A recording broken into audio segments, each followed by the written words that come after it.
with the tip of buying a ship. What do these have anyway? Magnetoplasma drive. This one also has a fusion torch. Is this one, let's see, optical laser rifle, huh? I didn't realize they had, let's see what their hand-to-hand is.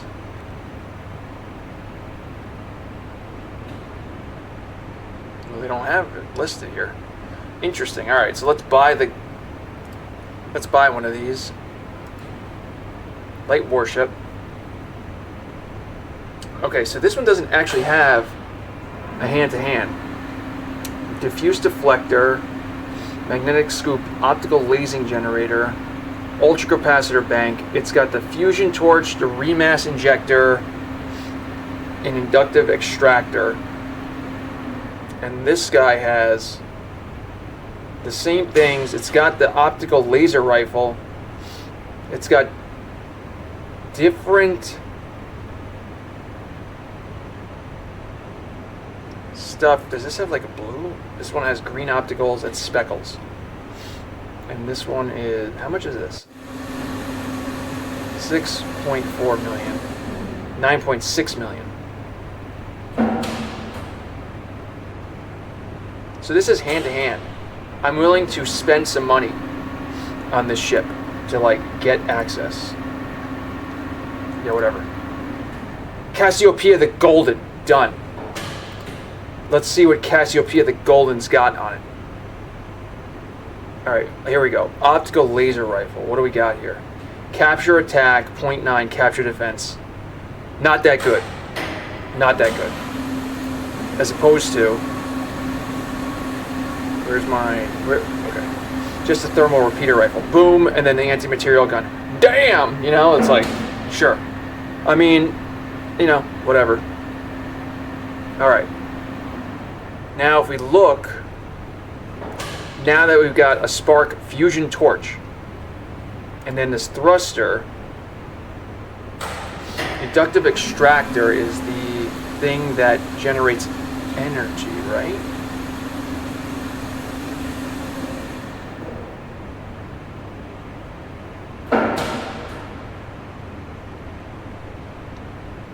The remass. Afterburner energy, fuel.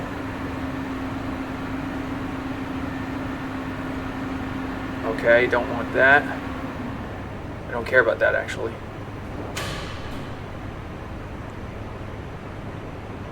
I'm going to put this, okay, two things. Number one, I'm going to park this ship because I don't need it.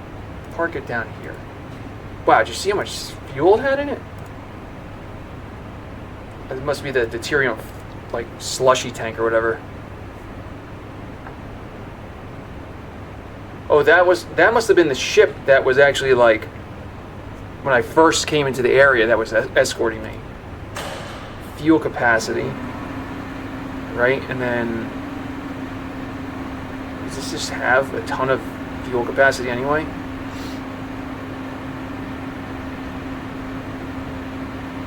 Ultracapacitor cell, I mean.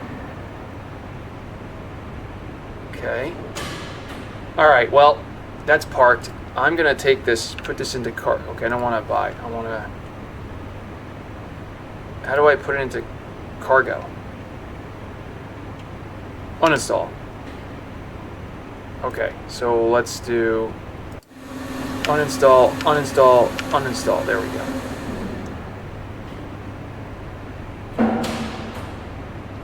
And what else do I have on here?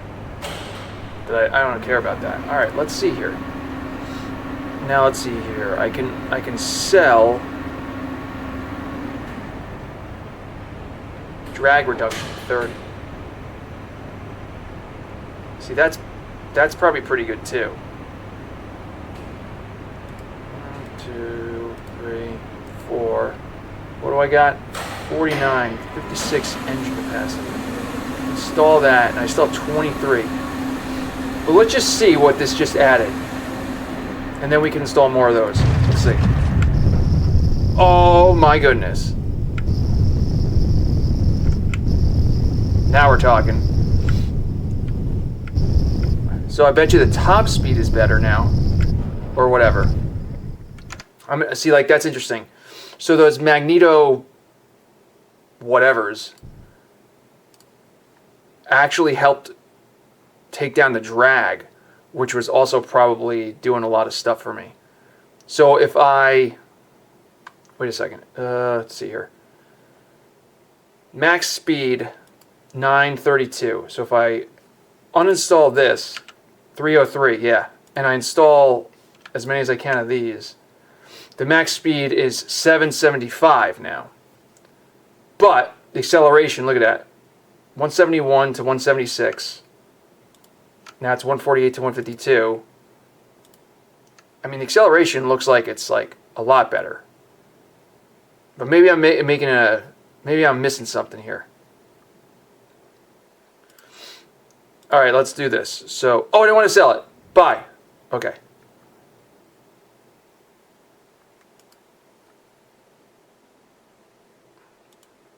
All right, so let's see here. I mean, it's burning actually.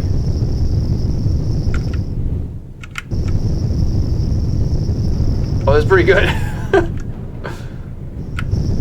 Yeah, we're keeping it. I like it. Hear it?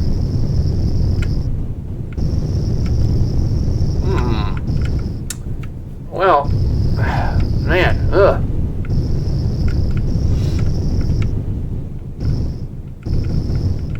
So that's interesting. All right, I like it. Got it. Once I get access to the other ones, it's gonna be big. It's gonna be big, I'm telling you. All right, now the other thing is we can still put on a couple of the magnetoplasma drives, or we put on a more anomalous mass. However, I have like idle heat stuff, and I don't know if I want to put that much more heat into my thing there. I don't think it matters. Look at that. I have negative idle heat.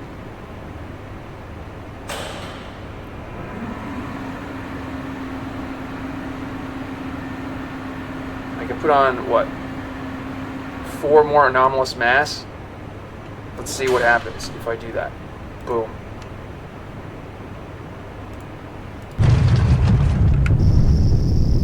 Oh yeah. Oh yeah, the anomalous mass is awesome actually. We're gonna keep it this way. Oh, I like it. Oh my god. My ship is fast as hell now. Holy crap. Alright. That's awesome. Alright. Okay, that's awesome. Okay, now let's go to the, let's see what we can find. Let's go to these systems that we haven't visited yet. Oh, wait a second. Hold on a second. Let's just do this. Go back, load this game, go to the shipyard, and now sell this. Sell. We can put, okay, I got an idea. So this is going to cost us a little bit of money, but I don't think it'll matter. Do I want to, let's see what we've got here. This is going to be crazy. Is this going to be crazy? This might be crazy. Let's see, how many are we going to need to buy here? I don't know if I want to do all this right now. What is the engines on this bad boy?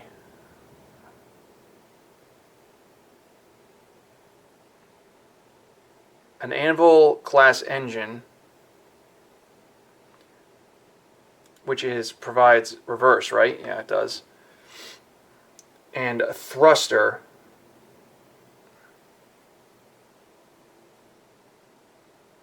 I could just do like one of these. It does take up fuel, so I don't want to do that yet. Right? As I'm using this, it does take up fuel, right? Is that what it's doing? I think it's using fuel, I'm not sure. Can't tell. Yes, I think it is using fuel. Not much, but it's using fuel. But my ram scoops should be fine. Yeah, I'm not going to put that on my ships yet, but you saw what I was thinking about. I was going to, like, let me outfit all my ships with that stuff. Now that makes sense why you would want large fuel surplus, just in case.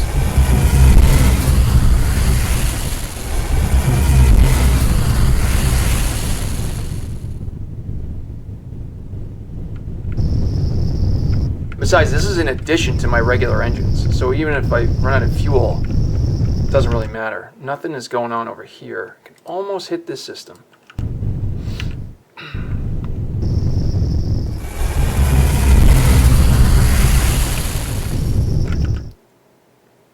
Yeah, you can almost hit that system. Not quite, though. Nothing's going on over here. What? It's because I have stuff stored.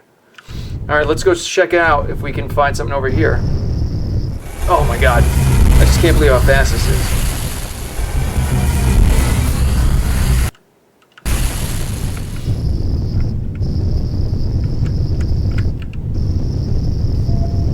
It's like really. Spaceport. Alright, here we go. While looking for a place to grab a snack, you discover most of the restaurants are on the terrace rings above your level of the spaceport.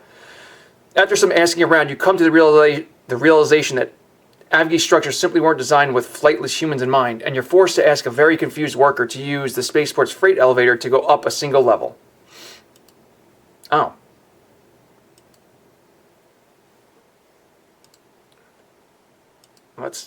Yeah. Should we do some jobs? In the meantime, bam, bam, bam, bam. Oh, there's something there.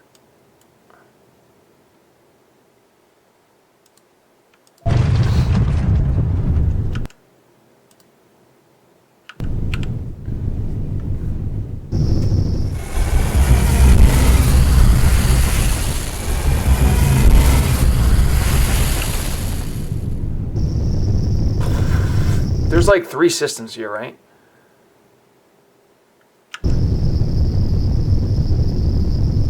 There's 3, stations. Yeah, okay.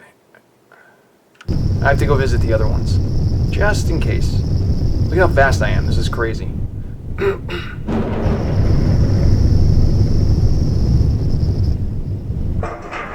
Yep. Done. Oh, here we go. Rio station is quiet as you disembark from the Sapira personal ship. Everyone you see seems purposeful and deliberate, moving as if they all know exactly where they need to be. Wandering about as you are, you can't help but feel that you stand out. A feeling that proves warranted when a female Avgi stops you, a vibrant wren tinged with purple. Curiosity. Hello. Who are you? Sorry, I was just looking around. Sorry, am I not supposed to be here? No, I am supposed to be here. Oh, amusement. She thrums in laughter for a moment. It isn't that. I've just never met an alien before. Oh, that makes sense, you say. Feeling a bit stupid? I'm Elizaran, but you can call me Eliza. I'm a senior research fellow here at Erga Stereo, she says with a touch of pride. What kind of stuff do you do here? What do you research? Same thing. Well, I'm a shockwave dynamics specialist, though I dabble in accelerator testing occasionally. My work with both of those is in nuclear weapons designs, mostly in implosion and ablative modeling. We do all sorts of stuff here, though, but it's all weapons related. Not much of a choice with the war, you know. Nuclear weapons? Fascinating. Nuclear weapons? That's interesting, I guess. Nuclear weapons? I'm not a fan, honestly. I mean, the stigma of nuclear weapons, I think, for humans is one thing, but I think for, likely other spacefaring people, they're just like, what, it's just another piece of technology. Fascinating. Enthusiasm, they are. I wish there was a time to explain the fine art of weapons design, but alas, I have an appointment in less than an hour. That's another interesting thing. An hour. So they're using the same times, too. But I guess this is a game you have to, suspend that disbelief. Consideration. Actually, I just had an idea, she says, looking thoughtfully. Hey, you've been vetted by the assembly itself, right? You want to see an atomics test? We've got one scheduled for today.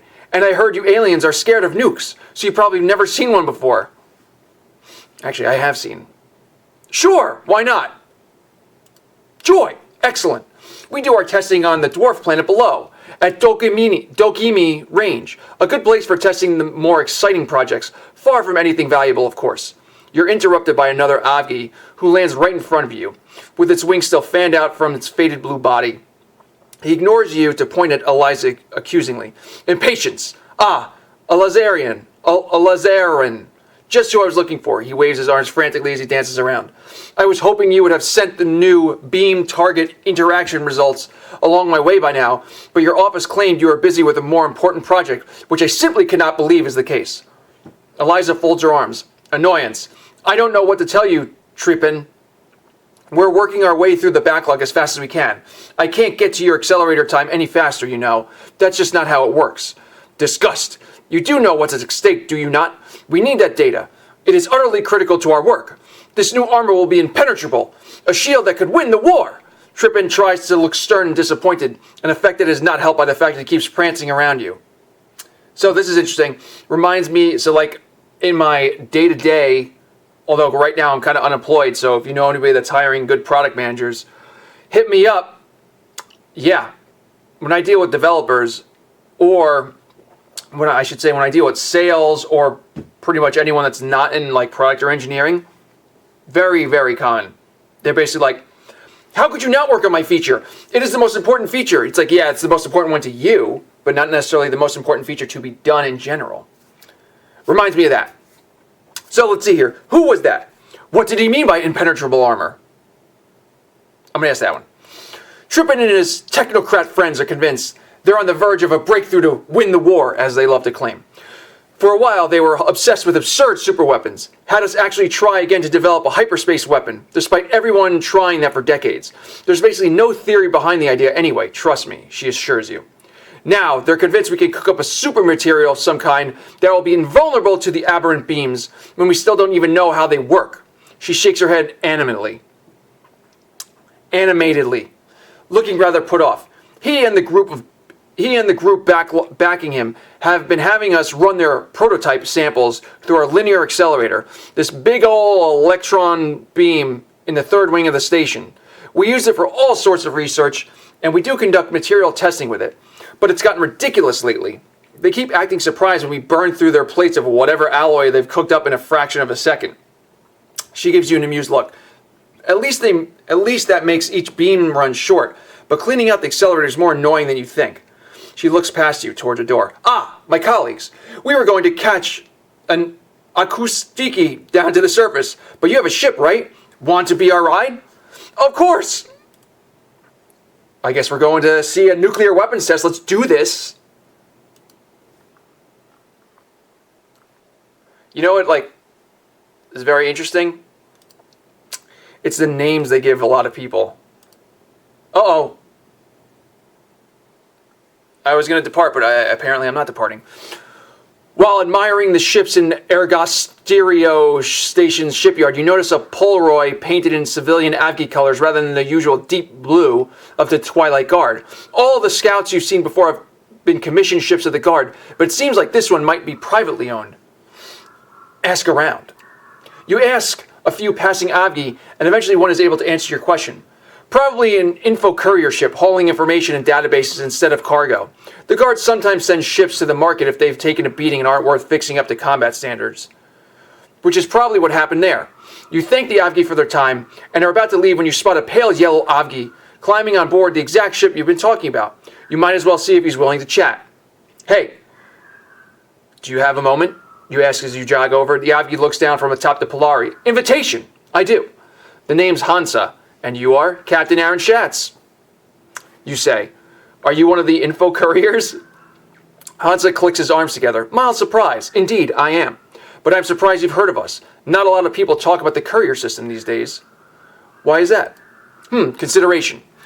Decades ago, before the hyperdrive, the arrival of an interstellar courier ship would be cause for celebration. Entire planets would rejoice to receive news of scientists and arts and other stars, which were cherished.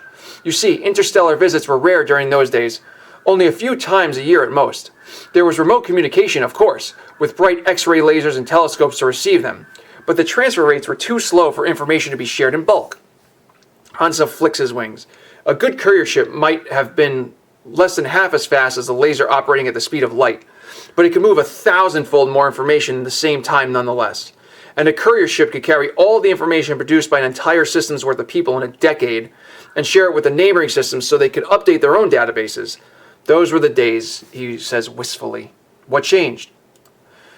Hansa sighs, making an odd whistling sound. Nostalgia.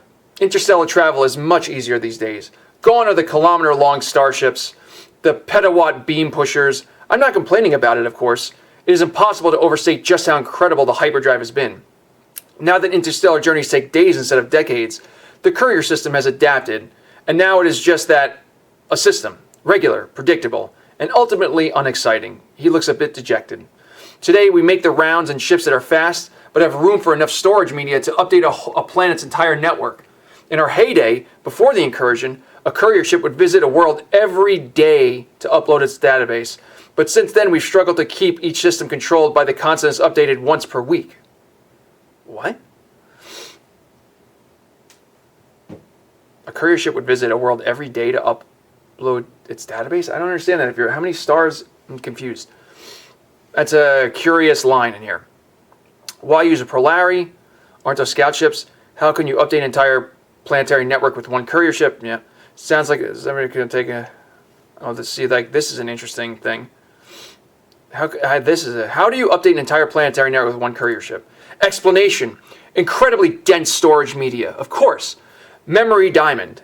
That's interesting. A memory diamond. I think there's a lot of research into using diamond as memory. We call it.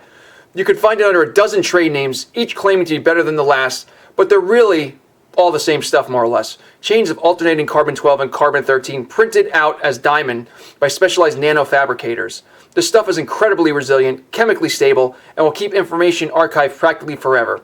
Just keep it away from radiation and high heat, which diamond doesn't stand up too well. He twitches his wings. Amusement, of course. Don't be expecting data crystals or glowing gemstones like you see in science fiction. Most of the time it comes in matte black bricks or slabs. Nothing flashy. Why don't you use a Polari? Aren't those scout ships? Consideration. Many reasons, some of which are even good ones. Mostly because what makes them excellent research and scout vessels also makes them excellent courier ships. Fast. While also having large integrated memory banks and reasonable amounts of space for cargo. It helps that the Twilight Guard has been decommissioning so many Polari lately with how fragile they are against the aberrant. Anticipation. It wouldn't surprise me if they designed a successor to them, if you ask me.